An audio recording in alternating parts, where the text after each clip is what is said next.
ചോറിനും ചപ്പാത്തിക്കും കൂടെ കഴിക്കാൻ ഒരു മുട്ടക്കറി ഉണ്ടാക്കാം. ഉരുളക്കിഴങ്ങിട്ടാണ് മുട്ടക്കറി ഉണ്ടാക്കിയേക്കുന്നത്. അതെങ്ങനെയാണ് ഉണ്ടാക്കിയതെന്ന് നമുക്ക് നോക്കാം. ഒരു പാത്രത്തിലോട്ട് എണ്ണ ഒഴിച്ചു, ജീരകമിട്ടു. ജീരകം പൊട്ടിക്കഴിഞ്ഞപ്പോൾ ഒരു വലിയ സവാള നീളത്തിലരിഞ്ഞത് ഇട്ട് കൊടുത്തു. ഇളക്കിയെടുക്കുക. സവാളയുടെ കളറൊക്കെ ഒന്ന് മാറി വന്നപ്പം അതിനകത്തോട്ട്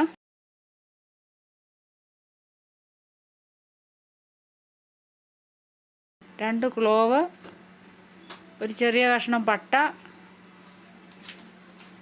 കുരുമുളക് 3-4 എണ്ണം, ഏലക്ക പൊട്ടിച്ച കുരുവ്. ഏലക്ക തൊലിയോടെ കൂടി ഇടണ്ട, കുരു ഇടണേ.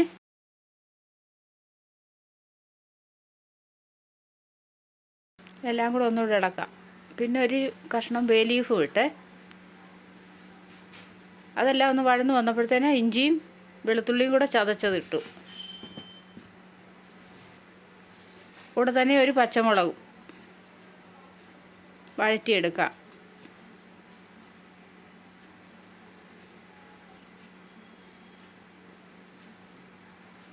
അരിഞ്ഞു വെച്ച വലിയ ഉരുളക്കിഴങ്ങാണേ. ഈ സമയത്ത് ഉരുളക്കിഴങ്ങ് ഇട്ടാൽ ഉരുളക്കിഴങ്ങ് നല്ലപോലെ ഒന്ന് മുരിഞ്ഞു കിട്ടും. ഉരുളക്കിഴങ്ങ് വെള്ളമയം ഉണ്ടല്ലോ, അതൊന്ന് പറ്റാനായിട്ട് നമുക്കൊന്ന് അടച്ചു വെക്കാം.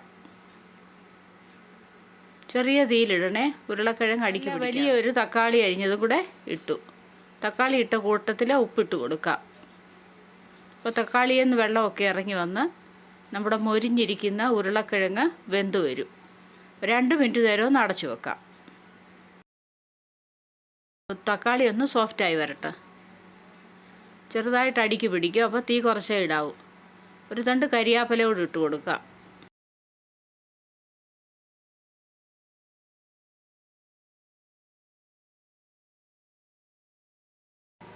ഒരു ടീസ്പൂൺ മുളക് പൊടി, 1/2 ടീസ്പൂൺ മഞ്ഞൾപ്പൊടി, 1/2 ടീസ്പൂൺ മല്ലിപ്പൊടി, 1/4 ടീസ്പൂൺ മഞ്ഞൾപ്പൊടി. ഇത്രയും കൂടി ഇട്ട് ഒന്നുകൂടെ മസാലയുടെ പച്ചമണം മാറും വരെ ഇളക്കിയെടുക്കാം. ചൂടുവെള്ളം ഒഴിച്ചു കൊടുക്കാം. ഗ്രേവിക്ക് ആവശ്യമായിട്ടുള്ള ഉരുളക്കിഴങ്ങും എല്ലാം ഒന്ന് വെന്ത് ചേരുന്നതിനായിട്ടാണ് ചൂടുവെള്ളം ഒഴിക്കണം. പച്ചവെള്ളം ഒഴിക്കരുത്. വീണ്ടും ഒരു 2-3 മിനിറ്റ് അടച്ചു വെക്കാം ചെറിയ തീയിൽ. പുഴുങ്ങിയെടുത്തേക്കുന്ന 5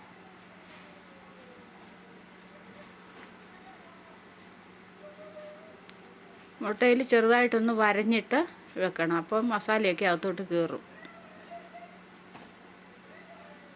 ഈ മസാല എത്തക്ക രീതിയിൽ നമുക്ക് ഇളക്കിയെടുക്കാം.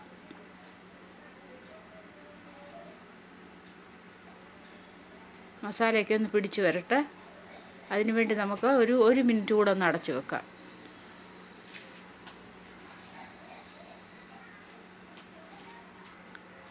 ഗ്രേവി വേണമെങ്കിൽ കൂടുതൽ ചൂടുവെള്ളം ഒഴിച്ചു കൊടുക്കുക.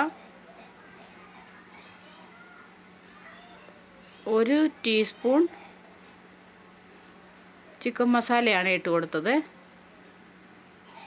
പിന്നെ ഇച്ചിരി മല്ലിയില ഇട്ടു.